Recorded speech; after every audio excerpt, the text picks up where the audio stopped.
कांता। आज आपको कक्षा 8वीं संस्कृत में इसका है पाठ नंबर 9 सप्तभगिनी, इसके बारे में बता रही हूँ। फिर हम इसका जो है संस्कृत से हिंदी में अनुवाद भी करेंगे, वो हम बुक में से ही पढ़ेंगे। तो बच्चों आप अपने बुक को खोल के ही बैठोगे, तो मैं उसमें से एक पंक्ति बोलूँगी तो आप उस पंक्ति को उसमें देख लोगे, फिर मैं उसका हिंदी में अनुवाद बताऊँगी तो आप जो है वो समझ लोगे।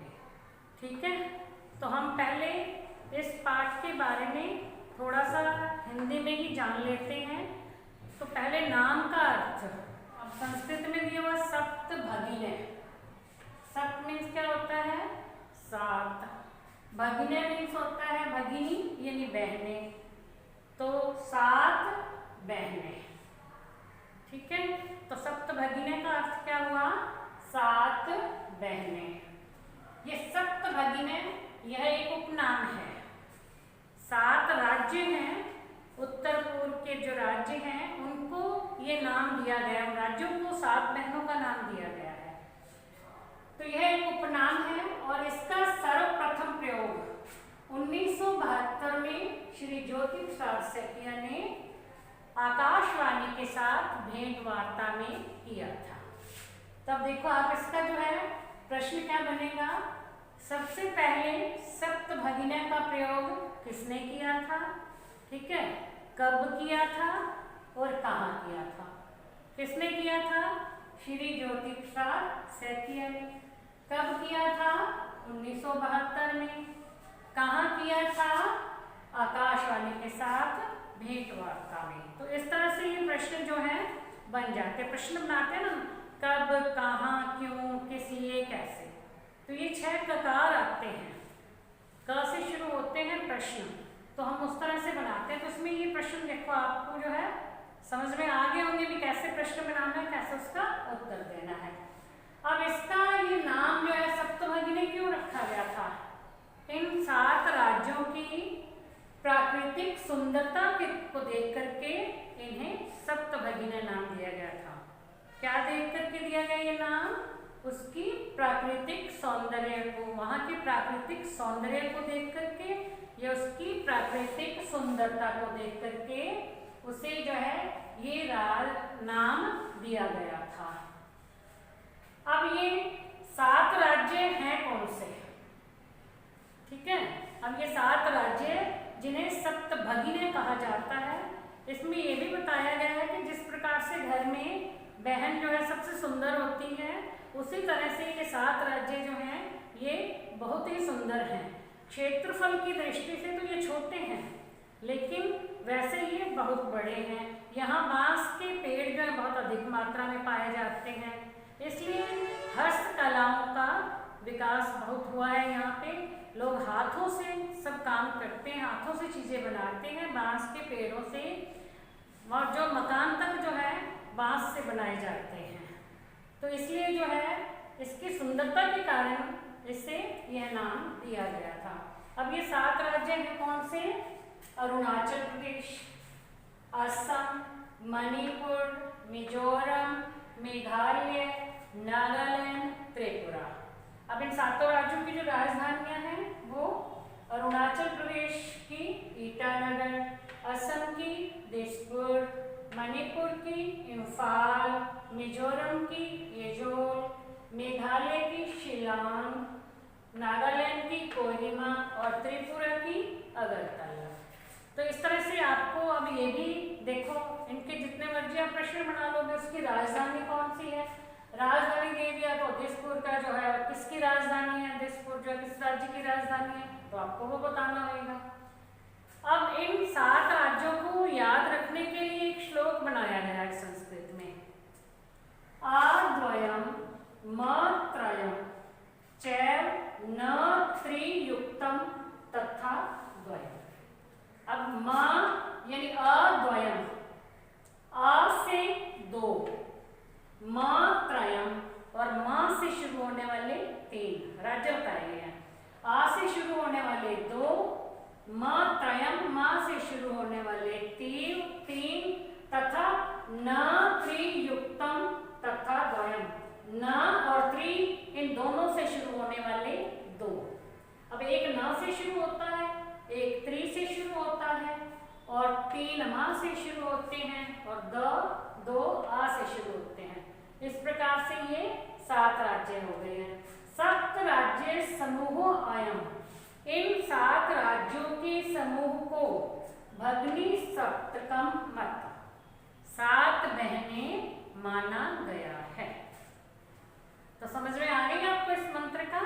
अब देखो अद्वयम, आ से 2, अरुणाचल प्रदेश और असम, ये आ से शुरू होते हैं, आ से 2 हो गए। मात्रयम, मा से 3 हो गए, मणिपुर, मिजोरम और मेघालय, ये तीनों मा से शुरू होते हैं। ना से 1 यानी नागालैंड और त्रि से 1 यानी त्रिपुरा।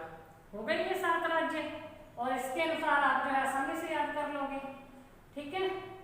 अब इन राज्यों का उल्लेख प्राचीन ग्रंथों में भी मिलता है, जैसे महाभारत, रामायण, पुराण आदि में इनका जो है उल्लेख मिलता है, यानी राज्यों के नाम वहां भी लिए गए हैं। अब यहाँ पे जनजातियां रहती हैं, जो कौन कौन सी हैं?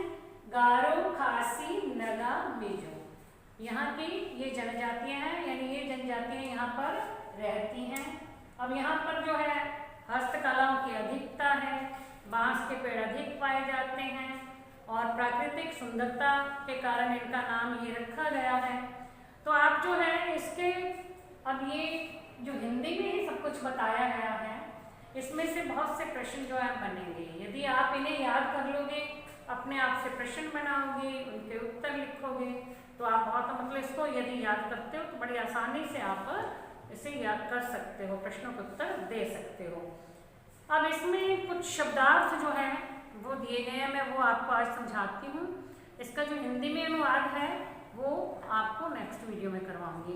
तो शब्दार्थ जो है आपने कॉपी में भी लिखने हैं।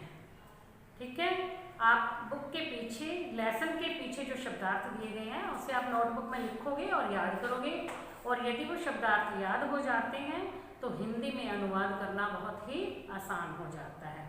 अब जैसे बाढ़म, बहुत अच्छा, पठनीयम, पढ़ना है, ज्ञातुम, जानने के लिए, कति, कितने, चतुर्विंशति, 24, पंचविंशति, 25, भगिनी, बहन।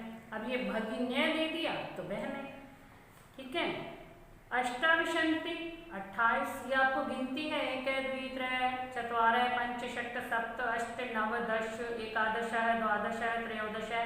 तो इस तरह से ये गिनती है जो गणना संस्कृत में जो आपको याद कर लेनी है, तो आप बहुत आसानी से सारा देख सकते हो, याद कर सकते हो।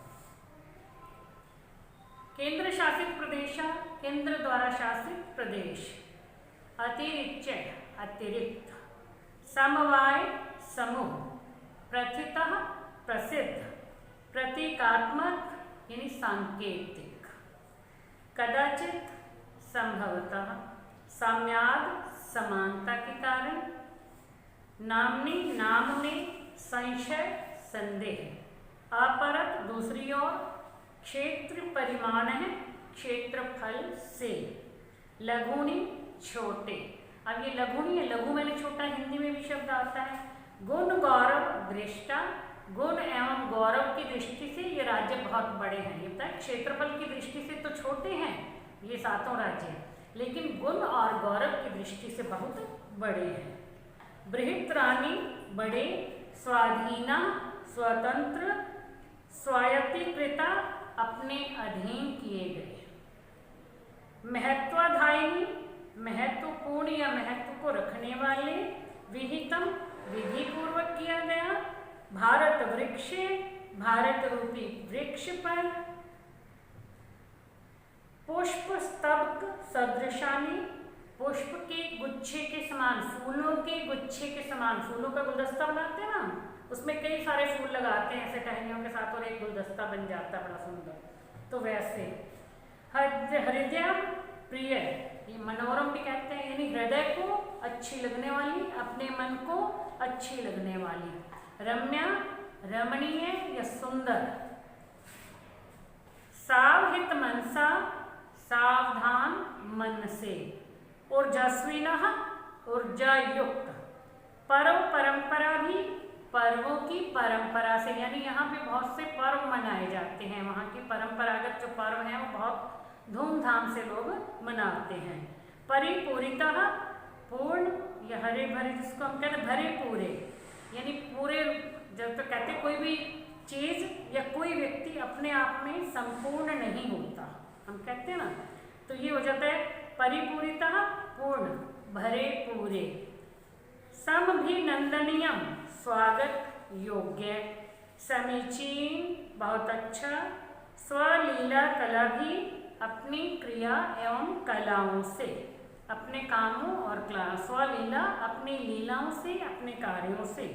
निष्णातः निपुण या पारंगत या चतुर, हम कहते हैं अपने अपने विषय में सभी निपुण हैं, तो किसी कार्य में निपुणता प्राप्त करना भी, वो तो अपने काम में पूरा निपुण है।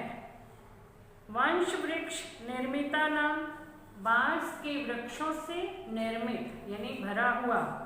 अवाप्तः प्राप्त, बह्या आकर्षक, इसको यदि हम कहें ना बहु प्लस आकर्षक, यानी अत्यंत आकर्षक, बहुत जो अपनी ओर आकर्षित करता है, अपनी ओर खींचता है। इन राज्यों की सुंदरता ऐसी है कि जो व्यक्ति वहाँ जाता है तो देखता ही रह जाता है। तो इस तरह से इसके शब्दार्थ आप लिखोगे भी और याद भी करोगे। तो इसका जो हिंदी में अनुवाद है वो मैं आपको नेक्स्ट वीडियो में समझाऊंगी। Thank you.